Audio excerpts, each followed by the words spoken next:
The situation on the ground remains dangerous, and there could be additional public safety threats with potential incoming heavy rain.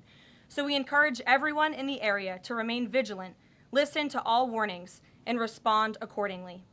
Unfortunately, in the wake of this once-in-a-generation natural disaster, we have seen many falsehoods pushed by Democrats such as Senator Chuck Schumer and some members of the media. Blaming President Trump for these floods is a depraved lie, and it serves no purpose during this time of national mourning. Here are the facts. In the lead up to this tragic natural disaster, the National Weather Service did its job. Despite unprecedented rainfall, the National Weather Service executed timely and precise forecasts and warnings. On July 3rd, the National Weather Service office in Austin, San Antonio, Texas, conducted forecast briefings for emergency management in the morning and issued a flood watch in the early afternoon. Flash flood warnings were also issued on the night of July 3rd and in the early morning of July 4th, giving preliminary lead times of more than 3 hours before flash flooding conditions occurred. And the National Weather Service office in New Braunfels, which delivers forecasts for Austin, San Antonio, and the surrounding areas, had extra staff on duty during the storms, despite claims of the contrary. So to any person who has deliberately lied about these facts surrounding this catastrophic event, you should be deeply ashamed. At this time, the administration's focus will be giving the victims and their communities the support they deserve during these recovery efforts in this tragic time.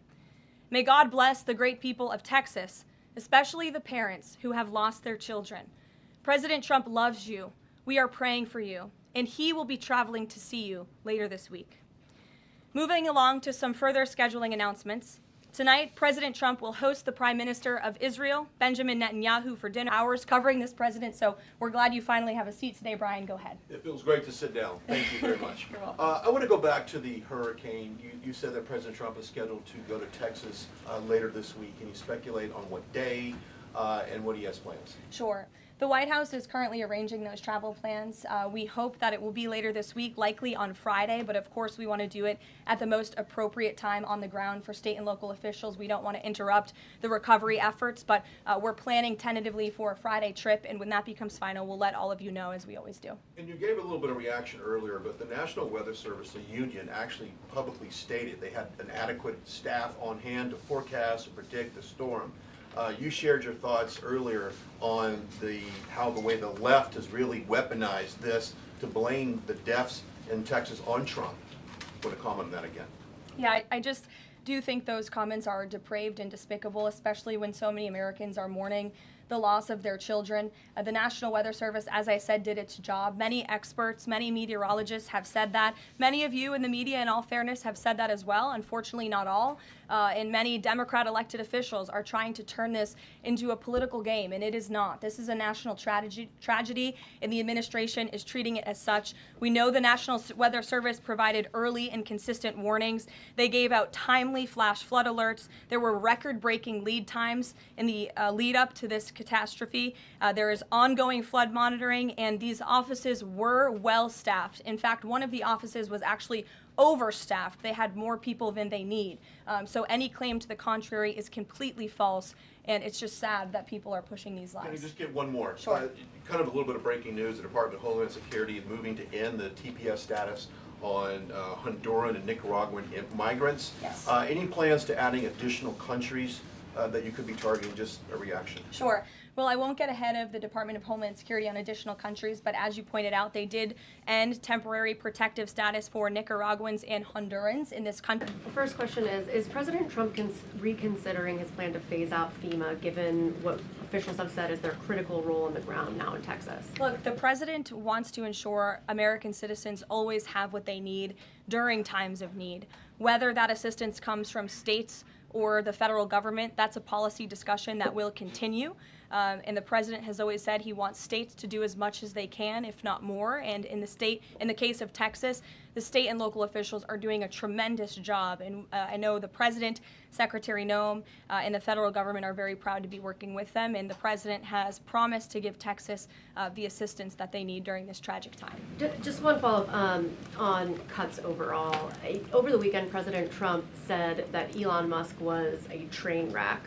Are there, given this current viewpoint, are there concerns within the White House or from the president himself over the cuts that happened under Musk while he was advising DOGE, including the National Weather Service? I think I've already addressed that, Kristen, and what I can tell you is that these offices were fully staffed. The San Angelo office was fully staffed with 12 forecast meteorologists. There were no vacancies. The San Antonio office was operating with 11 forecasters. And as Brian said, the union themselves said that there was adequate staffing. So I think those words speak for themselves and the numbers speak for themselves. This was a once-in-a-century flash flood, a tragic natural disaster, and the administration is doing all that we can on the ground to help these families during this time of need. Jeff. Thanks very much, Caroline. Just following up on Kristen's question, is it still the president's plan to phase FEMA out by the end of this year? I just answered Kristen's question for you. One more, hold on, one more. Sure, I'll give it to you. Go ahead. The follow-up on trade as well. 12 more letters coming, you said. Can you give us a sense of which countries those are? I'll let the president review. There has been some concern about the timing of the alerts, knowing that they did go out, but the warnings coming out in the wee hours, so while many people were likely sleeping. Can you share just details what you know about why those warnings were sent while people were likely sleeping, and then what the administration is doing to ensure that these alerts come out sooner? Well, the alerts imminently were sent out before the flood when people were sleeping because the flood hit in the very early hours of the morning. So people were sleeping in the middle of the night when this flood came. That was an act of God. It's not the administration's fault that the flood hit when it did. But there were early and consistent warnings. And again, the National Weather Service did its job. On July 2nd, there were initial notices of potential weather and flooding risks were issued.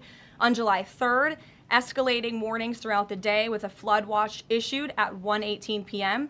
And then later at 6:10 p.m. on July 3rd, the Weather Prediction Center warned of excessive rainfall and a high likelihood of flash flooding.